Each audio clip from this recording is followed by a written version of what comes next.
mulai tidak benar menjadi benar kembali. Ya, itu namanya self healing. Bagaimana sih caranya?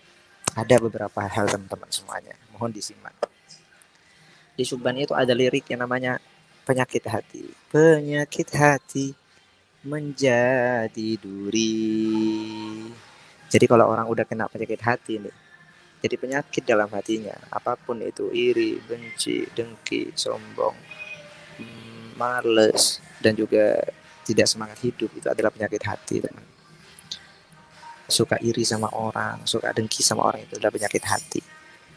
Hidup ini terasa sendiri. Nah, kalau udah punya penyakit hati nih, kita itu terasa sepi dalam keramaian, terasa sempit dalam keluasan.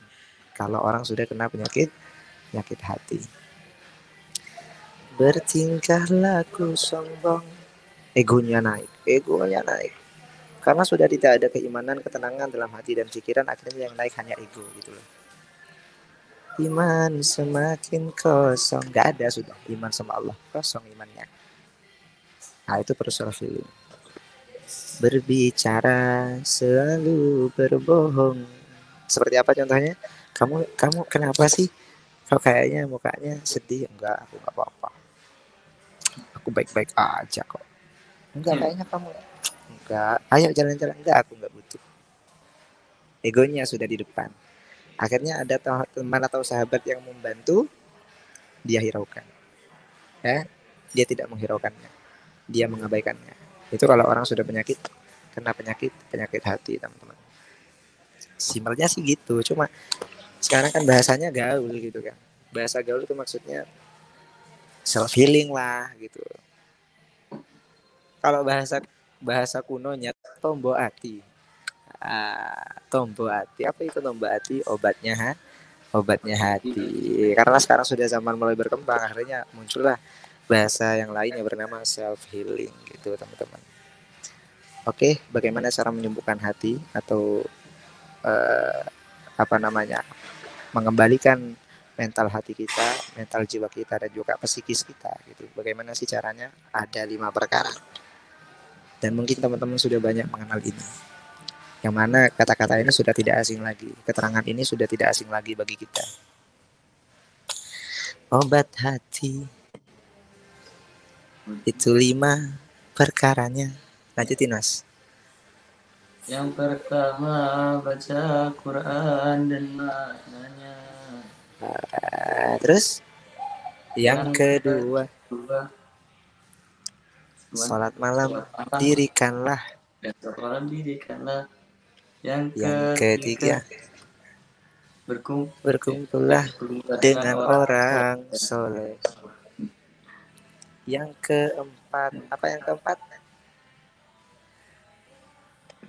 Apa lupa saya? Yang keempat apa ya? Saya juga lupa nih. Coba ulang dari awal. Obat hati itu 5 perkaranya. Yang pertama, baca Quran dan maknanya. Yang kedua, sholat malam dirikanlah. Yang ketiga, berkumpullah dengan orang soleh. Yang keempat, perbanyaklah berpuasa. Yang kelima, zikir malam perpanjanglah gitu. Ini 5 tips gitu untuk mengembalikan mental hati kita. Hanya saja nanti nasihat ini kita lontarkan kepada teman-teman yang lagi self healing, bisa diambil atau tidaknya tergantung teman-teman semuanya. Karena kata pepatah syifaul qulub, tobatnya hati adalah orang yang dicintai. Ya, ketika kalian mencintai sesuatu lalu kalian sakit karena itu, ya obatnya itu. Sesuatu yang kamu cintai itu gitu loh, teman-teman. Ya, semoga saja ilmu yang kita sampaikan pada hari ini bisa bermanfaat kan gitu. Jadi yang pertama itu apa? Yang pertama adalah baca Quran dan man'anya. Baca Quran, Iqra, membaca Al-Quran gitu. Tabarakalladzi biyadihil mulku wa huwa ala kulli syai'in qadir. Alladzi khalaqal mauta wal hayata liyabluwakum ayyukum ahsanu amala wa huwal azizul ghafur. Jadi baca Al-Quran bukan hanya sekedar kita membaca, tapi juga kita menelaah makna Al-Quran itu, apa yang terkandung dalam Al-Quran itu maksudnya apa. Nah, itu adalah self healing terbaik. Ya, intinya apa? Udzkurullah, ingat kepada Allah. Allah.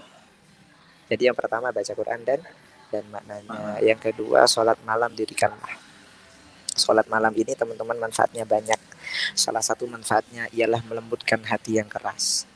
Jadi kalau ada orang yang nggak bisa dinasehati, karena memang manusia begitu, gampang ketika menasehati orang lain, tapi sulit menerima nasihat dari orang lain. Itu manusia. Manusia begitu. Ketika kita ada salah, kita dinasehati sama orang, berat hati kita itu.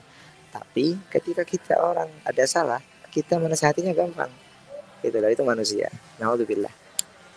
Kalau ada orang yang dinasehati hatinya berat, berarti ada masalah dalam hatinya. Berarti orangnya itu nggak mau salah gitu loh teman-teman. Jadi yang kedua ini apa yang harus kita lakukan? Sholat malam.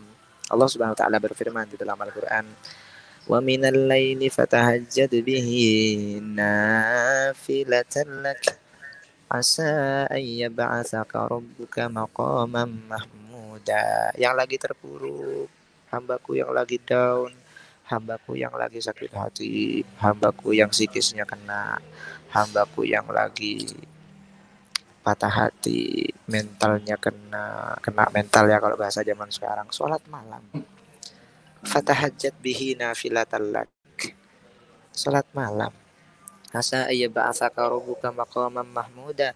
Maka ketika engkau sholat malam, Allah akan mengangkat derajatmu lebih dari apa yang telah menjatuhkanmu. Wah, begitu teman-teman.